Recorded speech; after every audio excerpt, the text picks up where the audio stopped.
Q-U-B. Du front, des idées, du cran. Éveille la curiosité, suscite la réflexion, favorise le dialogue. Pour comprendre le monde qui vous entoure. Radio, télé, balado, vidéo. Savoir et comprendre, Cube. Un média pas comme les autres. Bonjour à tous et à toutes, bienvenue à ce nouvel épisode à Cube.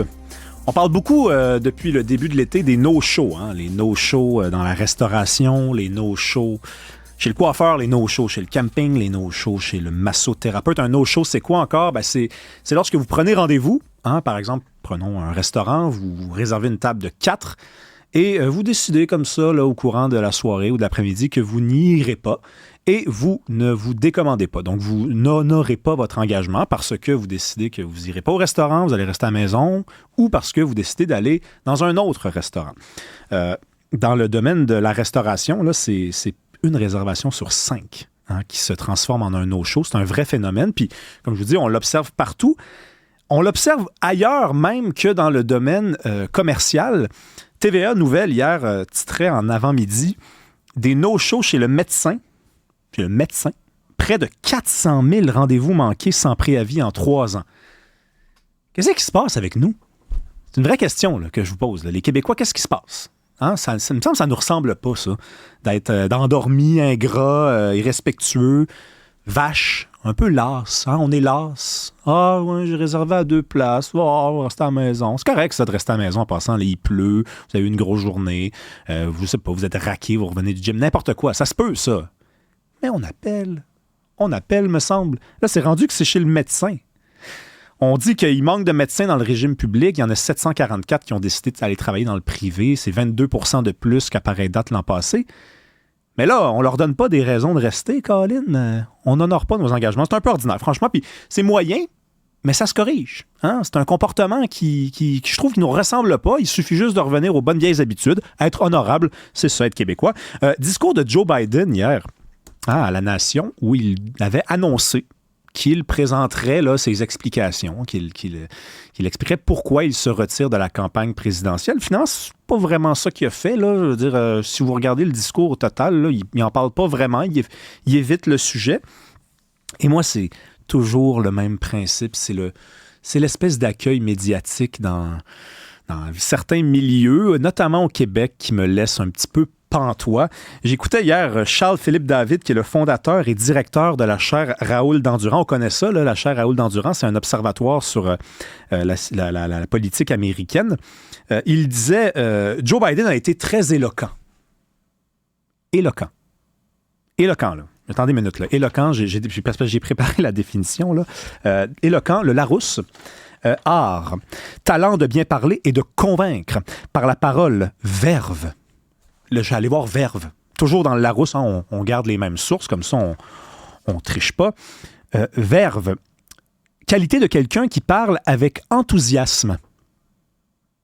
Vous irez écouter le discours, OK? Vous irez écouter le discours. Je sais pas, je n'ai pas trouvé ça particulièrement éloquent. Et la verve, je ne l'ai pas vu passer, bien franchement, puis j'ai des bons yeux. J'ai entendu autre chose à propos de ce discours-là de Joe Biden. J'ai entendu dire que c'était un discours d'unité. Enfin, l'unité. On sait, Donald Trump, c'est la division, et les démocrates, c'est l'unité. Unité. OK, je vais vous lire un extrait du discours. En fait, je vais vous lire un extrait d'un rapport du discours. L'Amérique va devoir choisir entre avancer ou reculer, entre l'espoir et la haine, a encore lancé Joe Biden, appelant les Américains à voir ceux qui ont des opinions différentes, non pas comme des ennemis, mais comme des compatriotes. Donc, si j'ai bien compris, M. Biden, il y a l'espoir et la haine, il y a avancer ou reculer, et ceux qui ne votent pas démocrate, sans être des ennemis, ce sont des compatriotes, mais là, ça voudrait dire qu'ils sont des haineux puis qu'ils reculent, par contre. Ça marche pas. Ça marche pas. Ça a été mal écrit, ce discours-là. Vous avez sans doute entendu parler du blocage hier de la route qui menait au débarcadère de l'aéroport Montréal-Trudeau par des militants écologistes. Ça s'est déroulé là, durant l'après-midi. Donc, il y a des militants qui se sont étendus sur la chaussée là, pour empêcher les voitures d'aller déposer des voyageurs ou d'aller en chercher. Il y en a même qui ont décidé de coller leurs mains là, dans la chaussée avec de la colle pour vraiment là, empêcher les voitures de passer. Parce qu'à ce moment-là, quand vous êtes collé, là, c'est comme si vous dites « Non, je peux même pas me lever, là, je suis collé. » Mais c'est vous qui vous êtes collé, quand même, rappelons-le. C'est quand même une drôle de bébite, franchement, l'écologisme. Là. Je veux dire, moi, j'ai rien contre le fait de défendre l'environnement. Je trouve que c'est une idéologie qui est tout à fait légitime et évidemment importante. Quand on lit les travaux du GIEC, il faut agir. Sauf que je me rappelle d'à chaque fois que je vois des gestes semblables qu'on dirait que les écologistes ne comprennent pas ce qu'est l'homme. L'homme avec un grand H.